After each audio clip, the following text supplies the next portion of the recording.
ये है चाइना, जहाँ बुलेट ट्रेन 350 किलोमीटर प्रति घंटे की स्पीड से दौड़ती है, जहाँ के शहर स्पेस से दिखते हैं और सड़कों पर ड्राइवरलेस कार चलती हैं, जहाँ एक फैक्ट्री 24 घंटे में पूरा हॉस्पिटल बना देती है, और जहाँ दुनिया के सबसे बड़े मॉल से लेकर सबसे तेज मिसाइल्स बनाए जाते हैं। दूसरी तरफ है इंडिया, जहाँ लोकल ट्रेन्स की हालत ये है,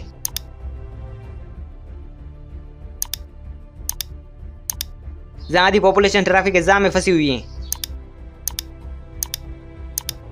जहाँ बिजली 6 घंटों में सिर्फ 2 घंटे आती है। जाती है। बेचारे बच्चे स्कूल से आते तो परेशान है, उनके लिए पानी नहीं, वो पढ़ेंगे या अपनी लाइट को देखेंगे। बच्चों के बोर्ड के पेपर है, तैयारी नहीं करेंगे तो क्या करेंगे, आगे कॉलेज में उनका एडमिशन कैसे होगा। बिजली दिन में 4-5 घंटे जाती है, रात में भी 3-4 घंटे जाती है। बिजली से हम इतना परेशान हुए हैं और बिल इतना हमें भरना पड़ता है कि पूछो ही नहीं। जहाँ पढ़ने वाला टॉपर भी जॉब के लिए स्ट्रगल करता है, और जहाँ एक सिग्नेचर करवाने के लिए 5 दिनों तक धक्के खाने पड़ते हैं। 1950 में दोनों देशों की हालत एक जैसी ही थी, लेकिन आज कंपेयर करें तो दोनों देशों में जमीन आसमान का फर्क है। अब सवाल सिंपल है, आखिर चाइना इंडिया से इतने आगे गया कैसे, रीज़न क्या है? आइए इन्हीं रीजन्स को जानने की कोशिश करते हैं आज के इस वीडियो में। 2025 में भी जब इंडियंस चाइना का नाम सुनते हैं तो उनके माइंड में ये बातें आती हैं, ये तो दुश्मन देश है, ये तो डुप्लीकेट प्रोडक्ट बनाता है, ये हमारा डाटा ले लेता है, ये भरोसे के लायक नहीं है। एक लव हेट रिलेशनशिप जैसा, जहाँ दिल कहता है बाइकआउट करो और दिमाग कहता है यार सस्ता भी तो है। इंडियंस क्या सोच रहे हैं, इसे चाइना को घंटा फर्क नहीं पड़ता, वो लगा है अपने ही काम में, अपने ही देश को बेहतर बनाने में। चाइना के लोग किसी भी प्रॉब्लम का सॉल्यूशन ढूंढ ही लेते हैं, ये लोग एक्सक्यूज नहीं करते, एग्जीक्यूट करते हैं। इसका सबसे बड़ा एग्जाम्पल है चाइना की the great green wall. India में थार डेजर्ट है, वैसे ही चाइना में गोबी डेजर्ट है। इस रेगिस्तान की वजह से चाइना को बहुत ज़्यादा नुकसान हो रहा था। चाइना का ये रेगिस्तान हर साल कई किलोमीटर तक अपनी ज़मीन को फैला देता था, जिससे चाइना में खेती करना भी बहुत मुश्किल का काम हो गया था। तेज हवाओं के कारण इस रेगिस्तान की धूल शहरों में आती और ये पॉल्यूशन का कारण बनती। इस रेगिस्तान को रोकने के लिए चाइना ने एक प्रोजेक्ट की शुरुआत की, 3 north shelter belt project. 3 north यानी प्रोजेक्ट 3 एरिया को कवर करेगा, नॉर्थ, नॉर्थ ईस्ट और नॉर्थ वेस्ट। इस प्रोजेक्ट में हुआ क्या कि जो गोबी डेजर्ट हैं वहाँ पर पेड़ लगाए गए। सोच के ही लगता है कि रेगिस्तान में पेड़ लगाना कोई छोटी बात नहीं है। पहले पेड़ लगाना, उन्हें सालों तक पानी देना और उन्हें बड़ा बनाना, ये पॉसिबल नहीं था, लेकिन चाइना ने इसे पॉसिबल करके दिखाया है। 1978 में ये प्रोजेक्ट शुरू हुआ और ख़त्म होगा 2050 में। पहले गोबी डेजर्ट कुछ ऐसा दिखता था, लेकिन आज ये कुछ ऐसा है। इस प्रोजेक्ट का टारगेट है कि लोग 35 मिलियन हेक्टेयर ज़मीन पर पेड़ लगाएंगे। अभी तक करीब बिलियन पेड़ लगाए जा चुके हैं। इसलिए मैंने कहा था कि ये लोग एक्सक्यूज नहीं एग्जीक्यूट करते हैं। ये तो सिर्फ एक एग्जाम्पल है, ऐसे हज़ारों एग्जाम्पल्स हैं जिसको चाइना ने पॉसिबल करके दिखाया है। अब सवाल फिर वही है, आखिर हम क्यों नहीं बन पा रहे सुपर पावर, क्या कारण है? पहला कारण है सिस्टम। सिस्टम इंग्लिश वर्ड है जिसका मतलब होता है एक ऐसा स्ट्रक्चर जिसके ऊपर हर काम टिकता है, जिसमें school, hospital, metro, law, road, highway सब कुछ इसी सिस्टम में आता है। और जिस कंट्री का ये सिस्टम मजबूत है, समझो वो कंट्री मजबूत है। इंडिया और चाइना ने ये सेम जर्नी सेम टाइम पर स्टार्ट की थी, लेकिन चाइना ने अपना सिस्टम मजबूत बनाया। चाइना के लोग हार्डवर्क के साथ साथ डिसिप्लिन पर भी फोकस करते हैं। चाइना में किसी भी प्रोजेक्ट को शुरू करने से पहले प्लानिंग की जाती है, फिर उसकी फाइल सीधी मिनिस्टर्स के पास आती है, जिसमें फाइल एक सिस्टम के अंदर डिजिटली प्रोसेस होती है। इसीलिए तो वहाँ पर एक ब्रिज भी 2 दिनों में तैयार हो जाता है और हॉस्पिटल सिर्फ 1 हफ्ते में। अगर किसी शहर में एक्सीडेंट हो जाए तो चाइना में सबसे पहले ड्रोन उड़ते हैं, फिर AI के जरिए उसे कैप्चर किया जाता है, उसके बाद ही ग्रीन कॉरिडोर मिलता है। ये होता है सही सिस्टम, जहाँ CCTV सिर्फ रिकॉर्ड नहीं करता, डायरेक्शन भी देता है। और हमारे इंडिया में CCTV फुटेज होने के बाद भी हमारा सिस्टम कोई एक्शन नहीं लेता। स्कूटी से जाना आना करती हूँ अपने काम पे, मुझे खुद अपना डर रहता है कि मैं मॉर्निंग में जा तो रही हूँ, मैं वापस आऊँगी कि नहीं पता नहीं। नाइट में तो बेकार ही है। खैर आपने सुना ही होगा, भी 1-2 दिन पहले यहाँ पे कंजावला वाला केस हुआ है। जो एक्सीडेंट होने पर लोग वीडियो बनाते हैं, घंटों तक एम्बुलेंस ट्रैफिक के जाम में फंसी हुई रहती हैं। और रहा कंस्ट्रक्शन का सवाल, तो यहाँ पर तो हमारी एक फाइल भी सालों बाद अप्रूव होती है और ये काम 10 या 15 सालों में पूरा होता है। लेकिन हैरानी की बात तो ये है कि लोगों को नॉर्मल लगता है। लोग कहते हैं कि इस बार तो काम जल्दी हुआ है। हैदराबाद में 1980 में एक प्रोजेक्ट की शुरुआत हुई, पोलावरम परियोजना। आप जानकर हैरान होंगे कि इसका काम आज भी चल रहा है और यादी भी कंप्लीट नहीं हुई है। टाइम के साथ साथ हर चीज़ का खर्चा बढ़ता है, इसीलिए इस प्रोजेक्ट का खर्चा 2009 में 10 करोड़ से बढ़कर 55 करोड़ कर दिया गया। 2024 में जम्मू कश्मीर में 1725 मेगावाट पावर वाले 377 प्रोजेक्ट शुरू किए गए और 350 में से सिर्फ 10 प्रोजेक्ट ही पूरे हो पाए, वो भी 80 मेगावाट पावर वाले। बाकी प्रोजेक्ट्स का क्या हुआ, क्यों पूरे नहीं हुए, किसी के पास कोई हिसाब नहीं। यहाँ पर तो एक छोटी सड़क बनने में भी 10 महीने लग जाते हैं। इंडिया में हर दूसरे दिन ट्रेन पटरी से उतर जाती है। हमारे पास तो एक भीड़ को मैनेज करने तक का सिस्टम नहीं है, तो बताओ हम पूरे देश को कैसे मैनेज करेंगे। वहाँ चाइना डेजर्ट में जंगल बना रहा है और हम जंगलों को ही खत्म कर रहे हैं। थार डेजर्ट की हर कोई तारीफ करता है, लेकिन हमारा सिस्टम ये कभी नहीं बताएगा कि वहाँ के लोग कैसे जी रहे हैं, क्योंकि हम वही देख रहे हैं जो हमें दिखाया जा रहा है। यहाँ पर किसी से कोई सवाल नहीं पूछा जाता। लोगों की मौतें ट्रेंड के हिसाब से बुला दी जाती हैं। अभी आप ये वीडियो देखो, ये अहमदाबाद प्लेन क्रैश के बाद का वीडियो है। इसको देख के बताना कि हमारा सिस्टम कितना मजबूत है। काउंटिंग नहीं है।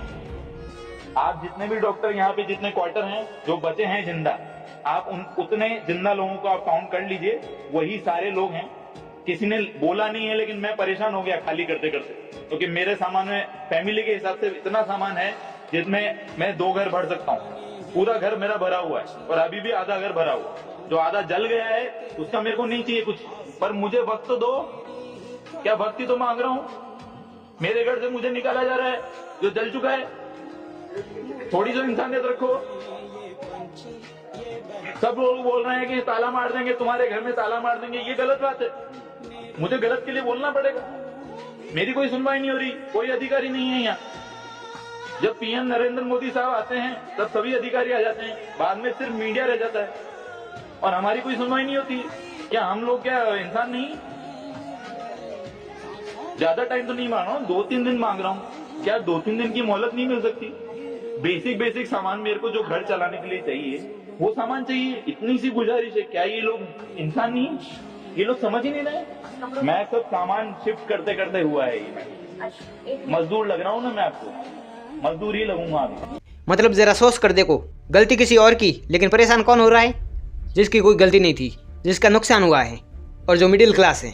चाइना में अगर कोई एक्सीडेंट या इमरजेंसी फेलियर होता है तो लोग गवर्नमेंट से सवाल पूछते हैं, उस गलती से सीखते हैं। और अगर ऐसा इंडिया में हो तो लोग मीम बनाते हैं, इंस्टाग्राम पर जाकर स्टोरी शेयर करते हैं। पूरी जांच पड़ताल करने पर पता चलता है कि धोनी ने तो स्टोरी डाली नहीं। थर्ड रीजन है यूनिटी वर्सेज डिवीजन। चाइना में एक लाइन फेमस है, ढीली रेत प्लेट में, जिसका मतलब होता है जो जितना बिखरा होगा, अकेला होगा और जहाँ टीम वर्क नहीं होगा वहाँ लोग हमेशा कुचले ही जाएंगे। आसान शब्दों में कहूँ तो इसका मतलब होता है कि संगठन में ही शक्ति है। चाइना में लोग हमेशा एक दूसरे के साथ रहते हैं, जनता गवर्नमेंट के साथ और गवर्नमेंट जनता के साथ। इसी यूनिटी की वजह से तो ग्रेट ग्रीन वॉल का सपना पूरा हो रहा है। गवर्नमेंट ने प्लान बनाया और लोगों ने एक टीम की तरह काम किया। छोटे बच्चे, जवान, बूढ़े सब ने मिलकर काम किया। चाइना में भी एक टाइम था जब सभी लोग बिखरे हुए थे, हर शहर अपने लिए लड़ता, हर इंसान अपने लिए लड़ता। और तभी चाइना उस ढीली रेत की तरह था जिसे हर कोई मुट्ठी में दबोच लेता था या पैरों से कुचल देता था। फिर चाइना ने इस बात को ऑब्जर्व किया और एग्जीक्यूट किया कि हमें ढीली रेत नहीं, ईंट और पत्थर की दीवार बनना है। एक ऐसी सोसाइटी जो साथ चले, साथ लड़े और साथ जीते। चाइना की टीम वर्क की तो वो ताकत बनी जिससे चाइना आज सुपर पावर कंट्री बना। हर जगह टीम वर्क, गाँव से शहर तक, स्कूल से कंपनी तक। और दूसरी तरफ इंडियंस धर्मों में बटे हुए। मैंने कोई बात फिर कही है, हिंदू को भी अपनी आत्मरक्षा के लिए अस्त्र उठाना पड़ेगा और कार्रवाई करनी पड़ेगी।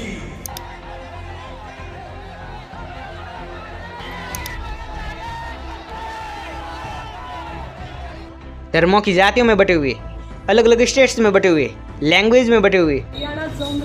क्यों? बट क्यों जबरदस्ती मराठी बोलने का? पण क्यों? कौन बोला इसे? नहीं आता तो फिर नहीं ऑर्डर करने का ना। हाँ, नहीं देने का ना पैसा? हाँ ठीक है ठीक है।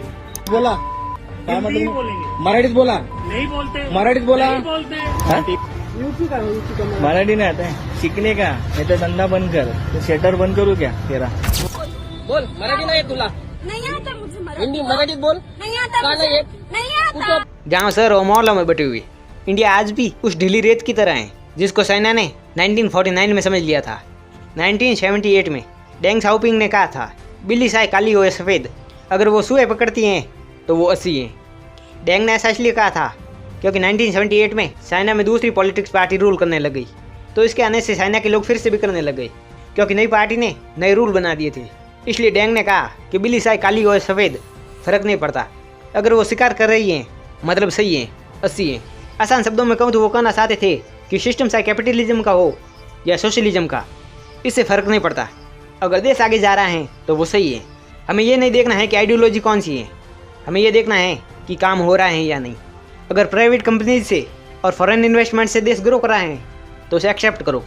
ये एक और एग्जाम्पल बना कि चाइना ने ऑब्जर्व किया और एग्जीक्यूट करके दिखाया। और इंडिया में हर पॉलिटिक्स पार्टी हिंदू मुस्लिम करने में लगी है। कभी बीजेपी कहती है कांग्रेस ऐसी है, कभी कांग्रेस कहती है बीजेपी ऐसी है, और लोग इनके जाल में फंस जाते हैं। जनता ना तो ऑब्जर्व करती हैं ना सवाल पूछती हैं, एग्जीक्यूट करना तो बहुत दूर की बात है। हम लोग इतना बढ़ चुके हैं कि हम सरकार से ये कह भी नहीं पाते कि ये सही है या गलत, बस जो होता जा रहा है उसे देखते हैं, जो आवाज़ उठाता है उसे पानी की टंकी में डाल दिया जाता है। ये क्यों हो रहा है? क्योंकि हम बटे हुए हैं। पहले अंग्रेज़ों के गुलाम थे, अभी सिस्टम के हैं। गुलाम इसलिए हैं क्योंकि हम वो ढीली रेत हैं जिसे हर कोई मुट्ठी में दबोच लेता है। थर्ड रीज़न है माइंडसेट। किसी भी देश की असली ताकत उसकी इकोनॉमी नहीं, उसकी सोच होती है। चाइना की सबसे बड़ी ताकत है उसका माइंडसेट। वहाँ का 10 साल का बच्चा प्रोग्रामिंग सीखता है, हमारा बच्चा उस उम्र में ट्यूशन ढूंढ रहा होता है, वही सालों पुराना पैटर्न। वहाँ स्कूल का मतलब सिर्फ किताबें नहीं, वहाँ लैब्स होती हैं जहाँ रोबोट बनते हैं। स्टार्टअप का आइडिया वहीं से पैदा होता है। वहाँ गवर्नमेंट खुद कहती है कि तुम्हारे पास आइडिया है तो काम करो, पैसे हम देंगे। वहाँ के लोग बिजनेसमैन बनना चाहते हैं। और इंडिया का यूथ क्या कर रहा है वो तो सबको मालूम ही है। चाइना के लोगों का माइंड सेट होता है कि सॉल्यूशन के साथ काम करेंगे, फेल भी हो गए तो दोबारा कोशिश करेंगे। वहाँ फेल हुए लोगों को सब सपोर्ट करते हैं। और इंडिया में पहले परमिशन लेंगे फिर सोचेंगे। इंडिया में फेल हुए लोगों को हमारी सोसाइटी लूजर कहती हैं। कोई सोशल मीडिया पर न्यू बिजनेस स्टार्ट करता है तो लोग कहते हैं सैलरी कितनी मिलेगी, सोचो माइंडसेट कितना लगे। कुछ दिन पहले पीएम मोदी का एक वीडियो वायरल हो रहा था, पहले आप वीडियो देखो। अब हम कोई विदेशी चीज का उपयोग नहीं करेंगे। हम गांव-गांव व्यापारियों को शपथ दिलवाएं, व्यापारियों का कितना ही मुनाफा क्यों ना हो, आप विदेशी माल नहीं बेचोगे। लेकिन दुर्भाग्य देखिए, गणेश जी भी विदेश से आ जाते हैं। छोटी आंख वाले गणेश जी आएंगे, गणेश जी की आंख भी नहीं खुल रही है। यानी जहाँ सीखना चाहिए कि हम भी ऐसा कर सकते हैं, इससे बेहतर कर सकते हैं, वहाँ पर ये लोग लोगों को सिखा रहे हैं कि सामान इससे मत खरीदो, उससे खरीदो, उससे मत खरीदो, इसे खरीदो। जहाँ लोगों को ये बताना चाहिए कि आप काम करो, हम आपके साथ हैं, वहाँ पर ये लोग स्टेज पर आकर चाइना को रोस्ट कर रहे हैं। क्या रोस्ट करने से पॉपुलेशन, पॉल्यूशन, पॉवर्टी और करप्शन जैसी प्रॉब्लम्स कम हो जाएगी? फिर लोग कहते हैं इंडियंस बिजनेसमैन देश छोड़कर जा क्यों रहे हैं। मान लेते हैं ये लोग देश छोड़कर कहीं नहीं जाते, यहीं पर रहने लगे, तो ये लोग क्या सीखेंगे? इनके बच्चे क्या सीखेंगे?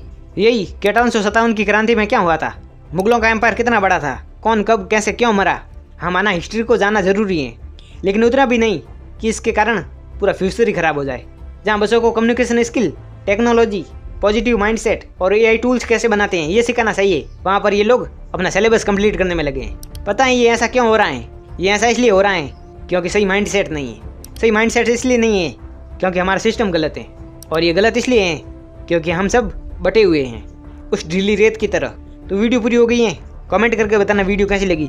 साथ ही वीडियो को लाइक करके चैनल को सब्सक्राइब कर देना। मिलते हैं अगले वीडियो में।